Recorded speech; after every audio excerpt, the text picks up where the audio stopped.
So you and I met years ago when you were leading an e-sales strategy planning function. Can you tell us a little bit about what that role was and the scope of that role?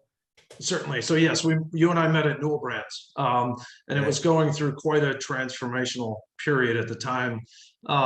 When I came in there, we were scaling e-commerce. It was already a very large business in terms of revenue, but what we were tasked with and chartered with was continuing to grow that business. And in order to do so, the sales planning function, right, which I kind of equated to a customer marketing function in more traditional standpoint, it really centered around three things, right? It had to do with the P&L, which we had to create, right, and work with finance and analytics to just birth, basically. Right.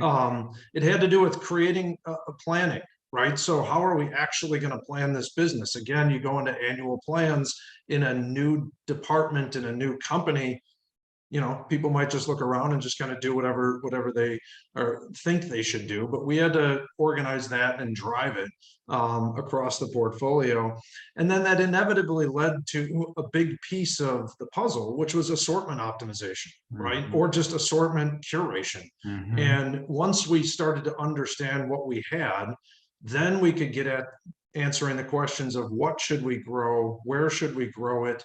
You had competing interests across all the major retailers in that portfolio of Amazon, Walmart, Target. You got into the Bye Babies, the Bed Baths and Beyonds, right? So we had to really understand, do we want full distribution? Do we not? How does this work? And where do we go from here? So that was really an organizing group, really, to get things off the ground as we scaled up with incredible talent, and we brought a whole bunch of folks in to go on that journey with us. And so that's where the planning business kind of got its start when we were back at Newell.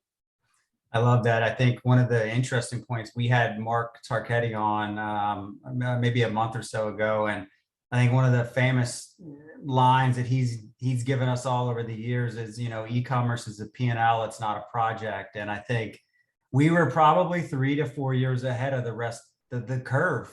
We didn't know it then. But we know it now, and I think we're better off for it. So I think it's interesting. There's still a lot of great people there, and they're doing amazing work. And it's been interesting to watch a lot of other folks' journeys where they have matriculated into other key roles, driving those principles that we were getting at a very early stage, like you're talking about. Yeah, agreed.